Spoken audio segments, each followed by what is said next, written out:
Operation midnight hammer America அணுசக்தி தளங்களை ஈரானுடைய அணுசக்தி தளங்களை தாக்கி அழிக்கிறதுக்கு நள்ளிரவில் நடத்தின ஆபரேஷனுக்கு வச்சிருக்கிற பெயர் தான் ஆபரேஷன் மிட்நைட் ஹேமர்ன்றது.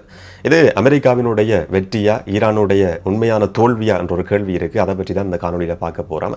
இந்த தாக்குதலை அமெரிக்கா நடத்தி முடித்ததுக்கு பிறகு எதிர்பார்க்காத பல சம்பவங்கள் தொடர்ச்சியாக நடந்து வருது. சீனாவும் ரஷ்யாவும் நேரடியான ஒரு எச்சரிக்கையை விடுத்திருக்கு. இஸ்ரேலுக்குள்ள ஈரான் இதுவரைக்கும் நடத்தாத புதுவிதமான ஒரு தாக்குதலை இன்றைக்கு நடத்தி முடிச்சிருக்கு. ஒரு பேய் நகரம் மாதிரி இஸ்ரேலினுடைய டெல் அவிவோட சில நகரங்கள் காட்சி அளிக்குதுன்னு சொல்லி சர்வதேச ஊடகங்களே இன்னைக்கு சொல்லுது. அமெரிக்க சார்பு ஊடகங்கள் இந்த மாதிரியான செய்திகளை வெளியிட்டிருக்கு. இந்த ஆபரேஷன் மிட்நைட் ஹேமர் உண்மையில வெற்றியா, இந்த தாக்குதல் எப்படி திட்டமிடப்பட்டது, இதுக்கு பிறகு நடந்திருக்கிற சம்பவங்கள் என்னன்றதை பற்றி இந்த காணொலியில் விளக்கமா தெளிவா பார்க்கலாம். வணக்கம், நான் பிரசாந்த் ராஜ்.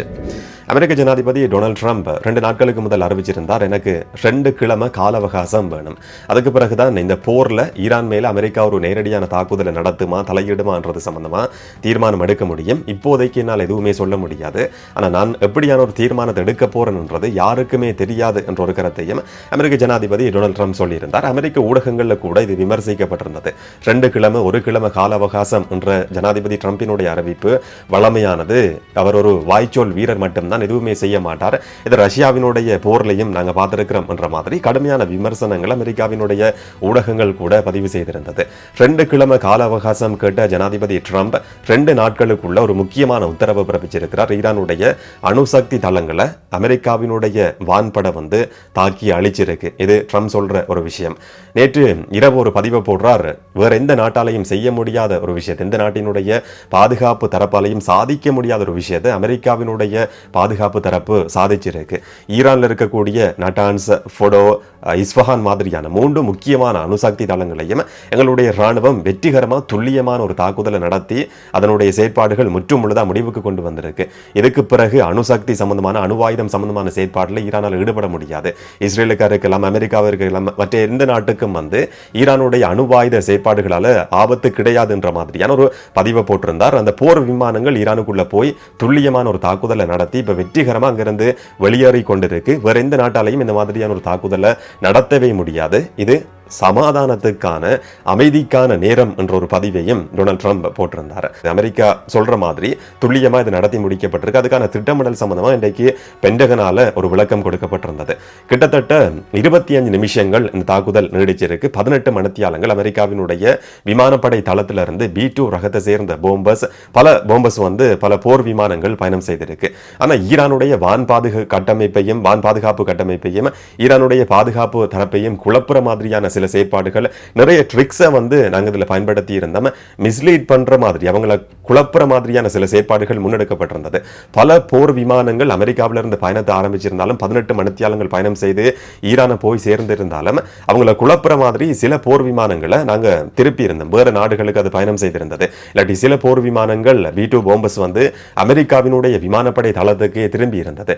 இதையும் தவிர ஒரு சைபர் தாக்குதலை நாங்கள் நடத்தி இருந்தோம். முழுமையான வான் கட்டமைப்பு ஈரானுடைய வான்பரப்பு அமெரிக்காவினுடைய கட்டுப்பாட்டுக்குள்ள இருந்தது.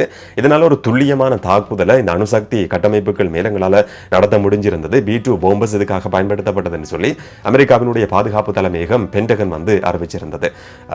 ஈரானுடைய வான் பாதுகாப்பு கட்டமைப்பு செயலிழந்தது மட்டும் இல்லாம இதுக்கு பாதுகாப்பு கொடுக்கிற மாதிரி B2 போம்பஸை பாதுகாக்கிற மாதிரி இன்னும் சில போர் விமானங்களும் அனுப்பி வைக்கப்பட்டிருக்கு. சில நாட்களுக்கு முதல்ல அமெரிக்காவிலிருந்து ஐரோப்பிய நாடுகளுக்கு, ஈரானுக்கு பக்கத்துல கொஞ்சம் கொஞ்சமா பக்கத்திலேயே போர் விமானங்கள் கொண்டு போகப்பட்டிருந்தது.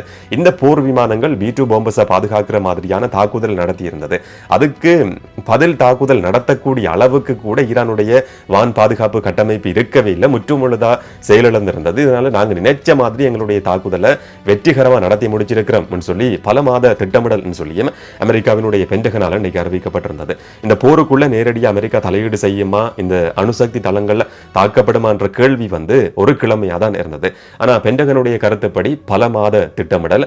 அப்ப எதிர்பார்க்கப்பட்டதை விட இதை அழிக்கணும் என்ற திட்டம் அமெரிக்காவினுடைய பாதுகாப்பு தரப்புக்கு, இல்லாட்டி அமெரிக்க ஜனாதிபதி டொனால்ட் ட்ரம்புக்கு ஏற்கனவே பல மாதங்களுக்கு முதல்லேயே இருந்தது என்றதையும் இந்த பென்டகனுடைய அறிவிப்பு இன்றைக்கு வெளிப்படுத்தி இருக்கு. ஆனா உண்மையிலேயே அமெரிக்காவினுடைய அணுசக்தி தளங்கள் சேதமாக்கப்பட்டிருக்கா, அமெரிக்கா நினைச்ச விஷயத்தை சாதிச்சிருக்கான்ற ஒரு கேள்வியை கேட்கிற நேரத்தில் ஈரான் தரப்பு சொல்ற விளக்கம் கிடையாது. இது அமெரிக்காவுக்கு ஒரு மிகப்பெரிய தோல்வி. இந்த மாதிரியான தாக்குதல் நடத்தப்பட்டிருந்தாலும் இதனால எந்த விதமான சேதங்களும் ஏற்படவும் இல்லை. அமெரிக்காவினுடைய போர் விமானங்கள் வான்பரப்புக்குள்ள வந்தது உண்மை, அங்க தாக்குதல் நடத்துறதுக்கான முயற்சிகள் முன்னெடுக்கப்பட்டது உண்மை. ஆனா அங்கிருந்த யுரேனியத்தை, எங்களுக்கு தேவையான கட்டமைப்புகளையும் என்ரிச் பண்ணப்பட்ட யுரேனியத்தையும் செறிவூட்டப்பட்ட யுரேனியத்தையும் சில நாட்களுக்கு முதலேயே அங்கிருந்து நாங்க பாதுகாப்பா வெளியேற்றி இருக்கிறோம் என்ற மாதிரியான ஒரு கருத்தை ஈரானுடைய பாதுகாப்பு தரப்பு அமைச்சர்கள் அரசாங்கம் வந்து வெளிப்படுத்தி இருக்கிறத பார்க்க முடியுது. இன்றைக்கு அல் ஜசீரா உட்பட சர்வதேச ஊடகங்கள் சில சேட்டலைட் காட்சிகளையும் சேட்டலைட் புகைப்படங்களையும் வெளியிட்டிருக்கு. சில நாட்களுக்கு முதல்ல வழக்கத்துக்கு மாறான செயற்பாடு ஃபொடோ என்று சொல்லப்பட்ட அணுசக்தி தளத்தை நோக்கி அதுக்கு பக்கத்தில் வந்து முன்னெடுக்கப்பட்டிருக்கு. அதிகமான வாகனங்கள் லொரிகள் அந்த இடத்துக்கு கொண்டு போகப்பட்டிருக்கு. அங்கிருந்த உபகரணங்கள் அங்க என்ரிச் பண்ணப்பட்ட செறிவூட்டப்பட்ட யுரேனியம் எல்லாம் வேற ஒரு ரகசியமான இடத்துக்கு மாற்றப்பட்டது. அமெரிக்கா நினைச்ச விஷயம் வந்து சாதிக்கப்படல என்ற மாதிரி ஒரு சில சர்வதேச ஊடகங்களையும் சொல்லப்பட்டிருக்கு. ஈரானுடைய பாதுகாப்பு தரப்பும் சில அமைச்சர்களும் வந்து இதை சொல்லி இருக்கிறாங்க.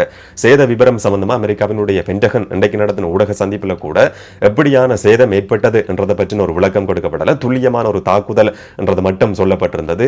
சேத விவரங்கள் பற்றி எந்த ஒரு தகவல்களும் தெரியாது. இந்த தாக்குதல் நடத்தி முடிக்கப்பட்டதுக்கு பிறகு கிட்டத்தட்ட 40க்கும் அதிகமான ஏவுகணைகளை மிசைல்களை இரவோடு இரவா இஸ்ரேலுக்கு உள்ள ஈரான் அனுப்பி இருக்கு.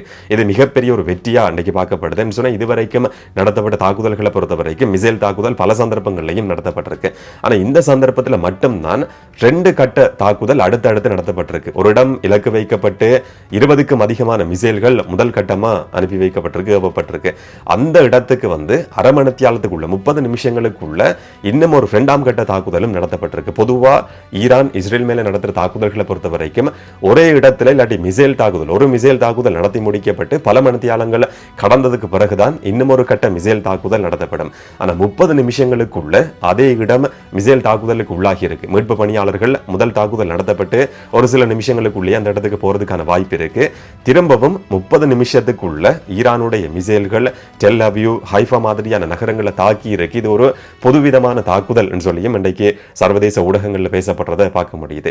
ஈரானுடைய பாதுகாப்பு அமைச்சர் இருக்க முடியும், வெளிவிவகார அமைச்சர், ஈரானுடைய ஜனாதிபதி மசூத் பெசஸ்கியன், ஈரானுடைய அதிஉயர் தலைவர் supreme leader Ayatollah Ali Khamenei, இது எல்லாருமே வந்து கடுமையான ஒரு எச்சரிக்கை இஸ்ரேலுக்கும் அமெரிக்காவுக்கும் எடுத்திருக்கிறாங்க. அயத்துல்லா அலி கமேனி சொல்லி இருக்கிறார், அமெரிக்கா இதுல வந்து ஊடுருவி இருக்கு, ஈரானுக்குள்ள ஊடுருவி இருக்கு, மீள முடியாத ஒரு பாதிப்பை அமெரிக்கா சந்திக்கும், இஸ்ரேல் சந்திக்கும் என்ற மாதிரியான ஒரு எச்சரிக்கையை ஈரானுடைய அதிபர் தலைவர் supreme leader Ayatollah Ali Khamenei விடுத்திருக்கிறார் என்றதும் முக்கியமானது.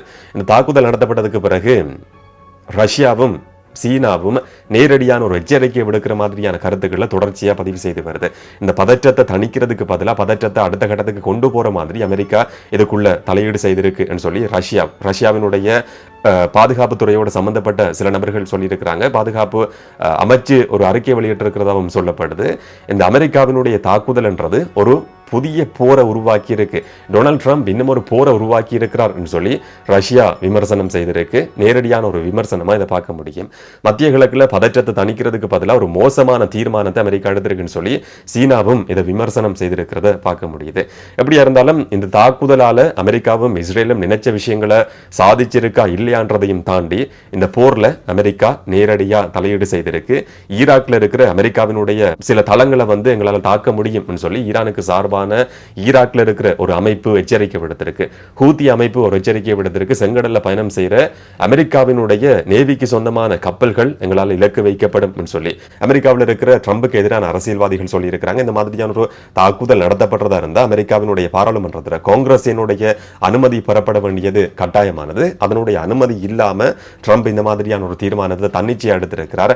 அவரை இம்பீச் பண்றதுக்கு கூட ட்ரம்புக்கு எதிராக ஒரு குற்ற பிரேரணையை கொண்டு வர்றதுக்கான வாய்ப்பை கூட இது ஏற்படுத்தலாம் என்ற மாதிரியான கருத்துக்களும் முன்வைக்கப்படுது. இது வந்து நடைமுறை சாத்தியம் இல்லாத ஒரு விஷயம். இந்த போர் சமாதான முயற்சி ஏற்படுத்துறதுக்கு பதிலாக ட்ரம்ப் வந்து சீனா சொல்ற மாதிரி ஒரு புது போரை ட்ரம்ப் இன்றைக்கு ஆரம்பிச்சு வச்சிருக்கிறார் என்றது மட்டும் தெளிவாகி இருக்கு.